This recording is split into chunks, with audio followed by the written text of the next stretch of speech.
Hey guys, welcome back. Thanks for joining me for another video. If you're new to my channel, my name is Stephanie. I'm a life and relationship coach. So this week I want to get into passive aggressive behavior. So important stuff because we're talking about emotional abuse, and emotional abuse you have got to learn about. Why is that? Because no one teaches us about emotional abuse. We're all going to experience it.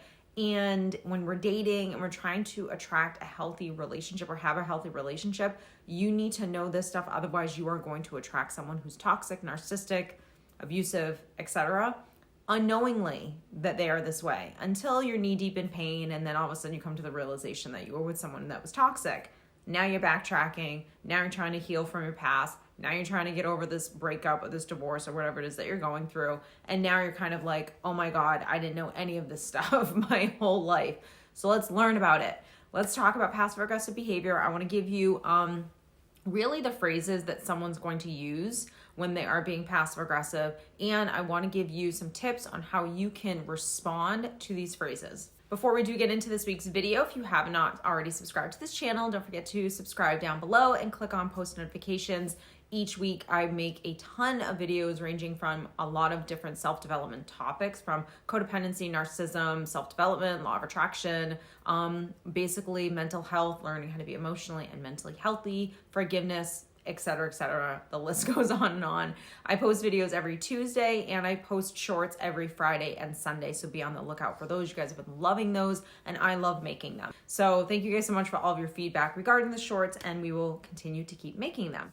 Hey guys, I am really excited to announce that my new course on self-parenting is out. Go get it. I will link it actually up here and I will link it down below for you guys to check it out. For years, I've been getting emails and comments from you guys asking me to elaborate more on what self-parenting actually is. And this is really the bulk of what I teach my private clients. So this is mental health. This is how we learn how to become emotionally healthy. How do we learn how to become mentally healthy? How do we stop anxiety, heal from our past, motivate ourselves, really just live in the moment, live a peaceful life, and feel that internal happiness that we're all searching for. It will be broken into 4 weeks, so it will have 4 different modules, a lot of information, and it will give you the step-by-step on what you need to do daily in order to take care of yourself. So let's get into this week's video. Now, the theme with emotionally abusive people is that they do not want to own how they feel and they're seeking control. So those are like the 2 biggies. I want control, meaning I want what I want to control you, I want to control the situation, and I don't want to own how I feel or how you're making me feel. So as a healthy person, you accept the fact that how you feel is your responsibility, regardless of what someone does or says to you to make you feel that way, right? They might say something or they might do something, but then the minute that feeling comes up in you, a really healthy person is going to own it. But for the average person, what usually comes up is either your ego or your wounded inner child, and the part of you that doesn't feel good enough. And so when those parts come up, if you can see that, because you're just a human and those parts are going to come up. So when they come up, when you see it, do you own it? If you know how to own it, then you really are a very healthy individual that says, I'm going to take full responsibility for myself.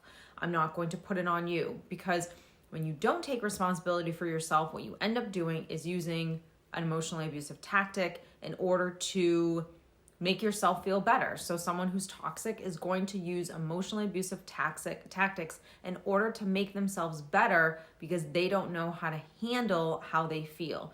So if they don't have control and they feel out of control, how they're feeling, they don't know how to handle that emotion or that experience that they're going through.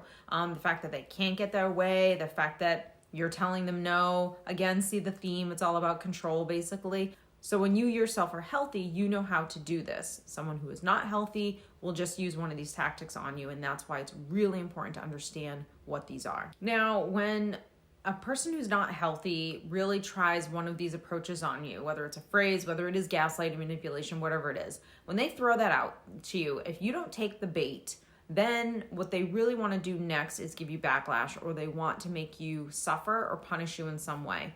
So passive aggressiveness really has to do with, number one, not getting my way. I don't like the way something is making me feel. And a big part of it is punishment, is really saying something or doing something to kind of try to cut you a little bit.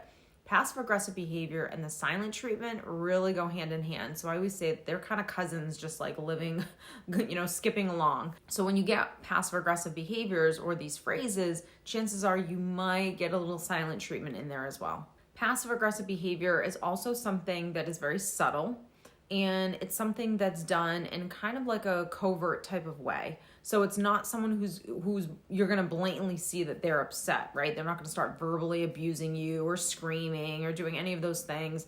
They're going to make subtle little comments that are kind of like digs, but you're unsure of it. You're like, was that uncalled for, or was that mean, or I don't know. It's those kind of like phrases where, and again, with emotional abuse, the difficult thing with this is that, especially for like type A personalities that like, I want to know what manipulation is, I want to know what this is, they sometimes kind of blend together. So passive aggressive behavior and gaslighting can go really well together too. So let's get into some of these phrases. The first phrase is going to be, I'm still upset. Now, anyone can say I'm still upset and possibly actually still be upset. And if you're healthy, saying I am still upset is totally fine, but you would want to end with something, meaning I'm still upset. I need to deal with how this is making me feel. I'm not ready to talk about it right now because I still feel angry. We will talk about this at another time. So see how that's not passive aggressive. That's completely owning how I feel and that I am still upset, and I'm owning that, and I'm trying to take care of it and deal with it. And when I'm ready, we can speak about the situation or what happened. So if you're taking responsibility for how you feel, then you could just be feeling overwhelmed and just need a minute, and that's totally fine. Someone who's passive aggressive when they say this is not dealing with the problem, meaning I'm still upset, but there's no talk about the fact that we're going to actually have a discussion, that we're going to actually figure out what's going on, that we're going to hear each other, that we're going to compromise, that there's no resolution that's being made. It's just, I am upset. I'm still upset. So there's no feelings that are being owned, or there's no healthy, here's the resolution and here's what we're going to do to solve this problem. Now, if you are codependent, then you are going to struggle with this phrase, because I'm still upset means, for a codependent, I did something wrong. You're upset with me, and I don't like anyone being upset with me, because that's the codependency in you. So when someone says this, especially if they know that it bothers you, because when they do say it, you just start hovering them and you want to talk about it and it's really eating you alive inside, then they might continue to do it over and over again. But if you're a healthy person and you know you're dealing with someone who's passive aggressive, and someone making this comment, not owning it, not giving you any indication that they even want to speak to you about it, about the situation at hand or the problem or the disagreement, one of the things that you could say is, and that's totally fine if you're upset, when you're ready, we can talk about it. And if they never become ready to talk about it, then you bring it up. You just say, hey, it's been a couple days and I feel as though we should discuss this, and just see how this person warms up to the idea. Chances are they're not going to be that warm to it, but it'll at least give you the power to say, I'm not letting you dictate this conversation, and I'm not letting you use this tactic on me and just make me feel that I'm the one at fault, when we have to sit down and discuss this like healthy adults. So the next phrase is going to be, I'm fine, I'm not mad about it anymore. That is the most passive aggressive comment, especially when they are still mad and it's blatantly obvious that they are. So this is just a lie. Essentially, this is a lie of, again, I don't want to own how I feel. I don't want to discuss this. I would rather just either play the victim or be angry. And I'm not mature enough to have a back and forth conversation where I try to understand you, you try to understand me, and we can come to a resolution. And with this comment, there's usually going to be some resentment that starts to become built off of that statement. And so, because like I said, it is obvious that they are still mad, that they are still upset about the situation, but they don't want to discuss it. They'd rather just kind of sit in that, what they think is a power role, like they're in control. Now, for someone who's codependent, they are in control and they do have the power. For someone who's healthy, they're not going to feed into the tantrum that they're starting to display, because they're either not getting their way or they don't like what you said. Now remember, a lot of these things could be phrases that someone's saying to punish you, because if in the past it really bothered you when you guys had a disagreement and they just kind of went cold and didn't want to talk about it, they're going to start to say these phrases because they know that it really it bothers you, it angers you, or maybe you don't say anything in return after they say this. You just kind of like let it go. But if you're a healthy person, acknowledge that you feels as though that comment was passive aggressive, and you're more than willing to be mature and discuss this, and when they're ready, they can discuss this with you as well. And so kind of leaving that on the table where you're taking the high road, you're showing that you're the healthy one, and you're also displaying, hey, I see what you're doing now, and I'm not feeding it like I used to before. I'm not getting insecure about it. It's not worrying me that you're upset with me or you're being passive aggressive. I'm going to allow you to do what you need to do, and whether you want to own it or not is totally on you, but I'm not engaging in this back and forth with you. I'm happy. I'm still going to have a great day, regardless of this, quite frankly, immature behavior that you're displaying. Now, another phrase that someone who's passive aggressive will often say is, I thought I told you. So I thought I told you, again, can be easily a misunderstanding of, oh no, I thought I actually mentioned this to you.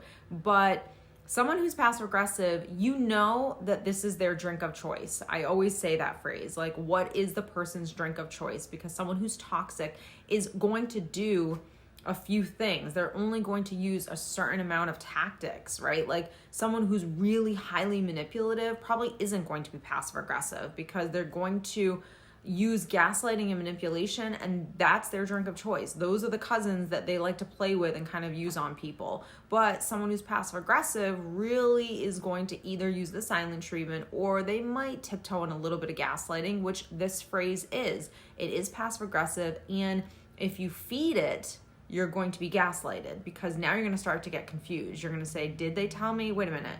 And you knew for certainty 100% that they did not, but the more they keep saying something, the more you start to question yourself, and that's gaslighting. So they could either be saying this phrase to essentially cover up for the fact that they know that they didn't tell you, but they don't want to own that, or they could be really being spiteful and saying it just to actually hurt you and to confuse you. So one of the last phrases, and there's a lot, don't get me wrong, but these are kind of like the biggies that like I've always seen, and the ones that are typically always used by someone who they like to play passive aggressive games. The next one is going to be, I didn't know you were in a rush. I have heard that so many times. And now here's the thing. Again, these phrases can be said by a healthy person, but it's how the person will say it, and it is what comes after that phrase. So if I'm healthy and I use this phrase, it's going to sound like, I didn't know you were in a rush. I'm so sorry. I feel horribly bad. Let me hurry up right now. See what I mean? Like, I'm going to show you that I actually feel bad that I'm doing this to you. Whereas someone who's passive aggressive, they don't feel that bad. So they're just basically playing dumb so they can get what they want. Or they're playing dumb so they can inconvenience you and hurt you in some way. I think one of the biggest things with passive aggressive people is because this type of personality probably isn't highly manipulative. This person is probably just very defensive at times, doesn't want to talk about things, doesn't want to come to a resolution, has horrible communication skills, and doesn't like to own how they feel. And so when you're dealing with that type of person, that is really a child in the simplest form. So learning how to say things to them, or even just acknowledge that they're being passive aggressive. Hopefully, if you're not dealing with someone who's really narcissistic, they'll be able to see it and at least start to understand that you're no longer playing in the pool with them when they decide to become dysfunctional or unhealthy. So I hope you guys have enjoyed this video. If you did, don't forget to give it a thumbs up, and don't forget to share it with anyone who you think might benefit from this information. And I will see you in next week's video.